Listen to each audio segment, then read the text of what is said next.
ఒక్కసారి కొమ్మూరి గోల్డ్ కి కాల్ చేయండి. తాకట్లో ఉన్న మీ బంగారాన్ని విడిపించి మార్కెట్ ప్రైస్ కి వాళ్ళు కొనుక్కుని మిగతా డబ్బులు మీకు ఇచ్చేస్తారు. హాయ్ హలో నమస్తే వెల్కమ్ టు మనం టీవీ. నేను మీ చార్మి. మనం టీవీ ఉన్నది మన కోసం. ప్రస్తుతం విశాఖలోని కనకదుర్గ ఏరియాలో ఒక ఆవిడ పైన ఒక ఆవిడనైతే హత్య చేయడం జరిగింది. దానికి గల కారణం ఏంటంటే బంగారం. ఎస్, మీరు విన్నది నిజమే. బంగారం కోసమే ఒక ఆవిడను హత్య చేశారు. ఇక భర్త రమణ, భార్య లక్ష్మి ఇద్దరూ కూడా ఒకే ఇంట్లో ఉంటున్నారు. పిల్లలు కొంచెం దూరంలో ఉంటారు అనమాట. అయితే ఈయన డైలీ మార్నింగ్ ఆఫీస్కి వెళ్తారు. మున్సిపల్ ఆఫీస్లో ఎక్కడో పని చేస్తూ ఉంటారు. ఆయన ఒక ఉద్యోగి. హ్యాపీగా అంటే ఫుల్ వాళ్ళు ఎప్పుడు కూడా చాలా హ్యాపీగా ఉండేవారు. అయితే కొన్ని రోజుల నుంచి వీళ్ళ ఇంటి పైన ఒకడు నిఘా పెట్టాడు. ఎందుకు? వాళ్ళ ఇంట్లో బంగారం ఎక్కువగా ఉంది అని తెలుసుకుని. ఎందుకంటే మెడలో ఒక నార్మల్గా తాలిబొట్టు అనుకోండి, అదొక 2 తులాలు తీసుకుందాం. అదేవిధంగా చేతికి మన గాజులు, మనం డైలీ వేసుకునే గాజులు, అవి ఒక 2-3 తులాలు తీసుకుందాం. అదేవిధంగా ఒక చిన్న రింగులో లేకపోతే కమ్మల్లో ఏదో ఒకటి ఉంటుంది కదా. సో వాటికి సంబంధించి ఆమె పేయి మీద 8 తులాల వరకు ఉందంట. 8 తులాలు పేయి మీద పెట్టుకొని ఆమె నార్మల్గా అదే వీధిలో ఎక్కువగా తిరుగుతూ ఉంటుంది. ఇక కొంచెం దూరంలోనే పోలీస్ స్టేషన్ కూడా ఉంది. కానీ ఈ రోజు మార్నింగ్, ఇన్ని రోజులు అబ్జర్వ్ చేశారు, ఈ రోజు మార్నింగ్ తన భర్త ఇంటి నుంచి బయటకు వెళ్ళిన వెంటనే, ఆఫీస్కి వెళ్ళిన వెంటనే అదే కాలనీలో కొద్దిసేపటి వరకు ఆయన తిరుగుతున్న వీడియో ఒకటి బయటకు వచ్చింది. అంటే ఆ కాలనీలో తిరుగుతూ ఉంటాడు ఆయన. ఆ వీడియో ఒకటి కూడా బయటకు వచ్చింది. ఒకసారి ఆ వీడియో కూడా మీరు చూడండి. సో వీడియోలో ముందస్తుగా ఒకసారి వచ్చి వెళ్తూ ఉంటాడు. దాని తర్వాత క్యాప్ పెట్టుకొని ఇంటికి వచ్చి తన పేయి మీద ఉన్న 8 తులాల బంగారము, దానితో పాటు ఇంట్లో ఉన్న వెండి సామాన్లు, అదేవిధంగా గోల్డ్ మరియు డబ్బులు కూడా తీసుకెళ్ళాడు. కంప్లీట్ గా అక్కడ ఏమేమైతే ఉన్నాయో అవన్నీ కూడా తీసుకువెళ్ళడానికి చూశాడు.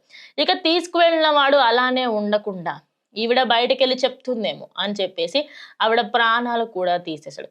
ఇక ముక్కులో నుంచి రక్తం రావడంతో ఆమె అక్కడికక్కడే చనిపోయింది. చనిపోయిన తర్వాత ఇక వాడి ఇంటికి డోర్ పెట్టకుండా బయటకు వెళ్ళిపోయాడు. బయటకు వెళ్ళిపోయిన తర్వాత సాయంత్రం సమయంలో డోర్ కొట్టింది. ఇక డోర్ ఏదైతే ఉందో మధ్యలో నార్మల్గా డోర్ దగ్గరికి వేసింది అనమాట సాయంత్రం వరకు. సో ఆ దుండగుడు ఏం చేశాడంటే ఆ డోర్ లాక్ వేయకుండా అలానే వెళ్ళిపోయి, అంటే దగ్గరికి కూడా వెళ్ళి కొంచెం లైట్ గా డోర్ దగ్గరికి వేసింది కనిపించింది. ఇక ఎన్నో సార్లు పిలిచాడు, లక్ష్మి లక్ష్మి అని 100 సార్లు పిలిచాడు. ఏమైంది, రోజు పలుకుతుంది కదా, ఈ రోజు ఎందుకు పలకట్లేదు అని లోపలికి వెళ్ళి చూడగా ఇక వికట శవంగా కనిపించిన భార్యని చూసి వెంటనే అంబులెన్స్ కి ఫోన్ చేశాడు. ఇక అంబులెన్స్ అక్కడే దగ్గరలో ఉండడంతో హుటాహుటిన వచ్చినప్పటికీ ఆవిడ అప్పటికే చనిపోయిందని నిర్ధారించాడు. ఇక ఊపిరి అంటే ఆగిపోయే విధంగా తనని చంపే ప్రయత్నం కూడా చేశాడు. ఇక దాని తర్వాత అటు కొడుకుకి, అదే విధంగా కూతురికి మరియు అల్లుడికి, వీళ్ళందరికీ కూడా చెప్పినట్టుగా తెలుస్తుంది. వాళ్ళందరికీ చెప్పిన వెంటనే వాళ్ళు కూడా బయలుదేరి ఇంటికి రావడం జరిగింది. ఒక్కసారి మీ చుట్టుప్రక్కన గమనించుకోవాలని ప్రతిసారి చెప్తా ఉంటాం. ఎందుకంటే బంగారం రేటు ఇంకా 1,50,000, 1,60,000 మీద నడుస్తుంది. మరి ఇంత రేటు ఉన్నప్పుడు మనం పేయిల మీద బంగారాలు వేసుకొని తిరగడం కరెక్ట్ కాదు. ఆ చిన్న రింగులైనా సరే, ఇప్పుడు నార్మల్గా చాలా మంది మేము ఇంకా పెట్టుకుంటూ ఉంటాము. అందే ప్రతి ఒక్కరికి ఉంటాయి చేతికి రింగ్స్. కానీ రింగ్స్ అన్నప్పుడు ఇంకా వాళ్ళ చేతిలో తీసుకోవడం కష్టం. మెడలో గొలుసులు, కమ్మలు, అది చాలా చాలా దారుణం. చిన్న చిన్న పిల్లల చెవులో నుంచి ఇట్లా పీకేస్తున్నారు. మెడలో నుంచి ఇలా గొంతు కట్ అయిపోయే విధంగా గొలుసులు కూడా తీసేసుకొని వెళ్ళిపోతున్నారు. సో ఎవరెవరైతే బంగారం ఇంట్లో పెట్టుకుంటున్నారో జాగ్రత్తగా ఉండండి. బికాస్ ఇలాంటి కేసెస్ ఎక్కువ విశాఖలో జరిగింది. రేపటి రోజు ఇంకా మీ ఇంటి పక్కన కూడా జరుగుండొచ్చు. అదే కాకుండా చాలా ప్లేసెస్ జరుగుతూ ఉన్నాయి.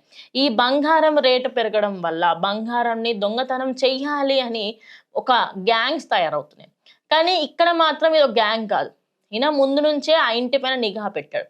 ఈవిడ పేయి మీద ఇంత బంగారం ఉందంటే లోపల ఇంకెంత బంగారం ఉంటుంది అని చెప్పేసి కంప్లీట్గా ఇంట్లో ఉన్న బంగారం అంతా కూడా తీసుకువెళ్ళి అలానే వెళ్లకుండా ఆ మనిషి ప్రాణం తీసి వెళ్ళడంతో ప్రజెంట్ అయితే ఆ సీసీటీవీ ఫుటేజ్ని పోలీసులు అయితే తీసుకోవడం జరిగింది. ఇన్వెస్టిగేషన్ జరుపుతూ ఉన్నారు.